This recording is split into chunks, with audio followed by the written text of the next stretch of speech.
প্রত্যেকটা রুমে কিভাবে শিক্ষার্থীরা নিদারুণ কষ্ট করে যারা যাপন করছে। আমাদের এখানে নতুন খাট অলরেডি এসেছে। সো শিক্ষার্থীরা যে এই রুমে কতগুলো খাট আমরা দিয়েছি, 1 2 3 4টা। সো ওই পাশে আরেকটা আছে 5টা। মুহসিন হলের শিক্ষার্থীবৃন্দ যারা ছিলেন তারা আসলে ফ্লোরিং করে ঘুমাতে হতো, প্লাস একই সাথে কাঠের যে ফ্রেমের যে চৌকি এটিতে ঘুমানোর ফলশ্রুতিতে তারা সারপোকার আক্রমণের শিকার হতো। তো সেটি রিমুভ করে তাদেরকে আমরা হল প্রশাসনের আওতায় লোহার ফ্রেমের যে চৌকি রয়েছে সেটি আমরা আজকে প্রোভাইড করতে পারছি। প্রাথমিকভাবে আমরা 100 চৌকি প্রোভাইড করছি এবং পরবর্তী সময়ে হাজী মোহাম্মদ মুহসিন হলে 300 খাটের সংকট রয়েছে এবং সেটি আগামী সপ্তাহের মাঝেই যেটি সম্ভব যে আমরা 300 খাট আমরা দিতে পারবো বলে আমরা আশা রাখছি আর কি। এবং এরই মাধ্যমে হাজী মোহাম্মদ মুহসিন হলের যে চৌকি বা খাটের সংকট ছিল সেটি চিরতরের জন্য নির্মূল হবে বা শেষ হবে আর কি। যুক্তরাষ্ট্রের 1 নম্বর জিম চেইন গোল্ডস জিম এখন আবারও বাংলাদেশে বসুন্ধরা আবাসিক এলাকা ও বসুন্ধরা সিটি শপিং মলে যে আবাসন সংকট নিশ্চিত করতে পারবো আর জি জি প্লিজ প্লিজ আপনারা যদি আমার সাথে আসেন দেখতে পাবেন যে আমাদের এখানে নতুন খাট অলরেডি এসেছে। সো শিক্ষার্থীরা দেখতে পাচ্ছেন যে এই রুমে কতগুলো খাট আমরা দিয়েছি, 1 2 3 4টা।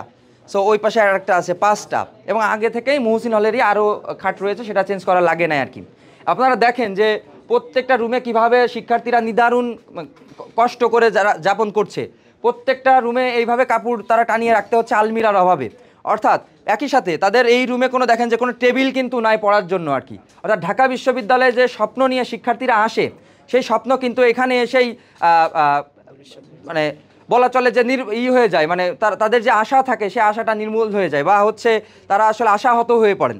তো সেই জায়গা থেকে আমরা যেটি করব, আজকে আমরা চৌকি দিতে পারলাম এবং পরবর্তী পর্যায়ে আমরা শিক্ষার্থীদের পড়ার জন্য রুমে পড়ার জন্যই তাদেরকে একটি করে টেবিল আমরা নিশ্চিত করব এবং রুমে যেভাবে অগোছালোভাবে কাপড় রাখতে হচ্ছে আলমিরার অভাবে, আলমিরাটা আমরা নিশ্চিত করার মাধ্যমে ইনশাআল্লাহ এই কাপড়গুলো তারা গুছিয়ে রাখতে পারবে, রুমের সৌন্দর্য বর্ধন হবে। এবং একই সাথে এর পরবর্তী সময়ে আমাদের এই রুমে সিলিং নাই, আপনারা দেখতে পাচ্ছেন উপরে টিন শেড।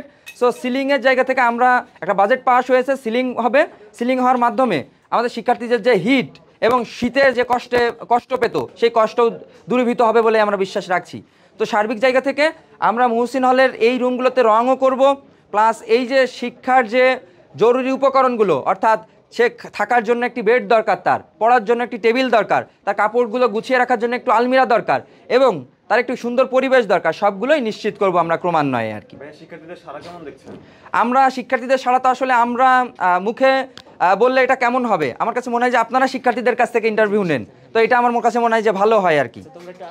প্রাথমিকভাবে আমরা যেভাবে ছিল সেভাবে আমরা টেবিল দিচ্ছি এবং এর পরবর্তী সময়ে আমরা বলেছি যে শিক্ষার্থীরা 1 বেড 1 টেবিল এবং 1 আলমিরা নিশ্চিত করতে, এক রুমে যে কয়টা মানুষ রাখলে এটা সুন্দর হয় বা সুন্দরভাবে তারা থাকতে পারবে, বসবাস করতে পারবে, সেটা আমরা নিশ্চিত করব। আমাদের আপনারা জানেন যে হাজী মোহাম্মদ মুহসিন হলে একটা 11 তলা বিল্ডিংয়ের বাজেট পাস হয়েছে, সেটি আসলে এই সংকটটা আরও বেশি দূরীভূত হবে আর কি।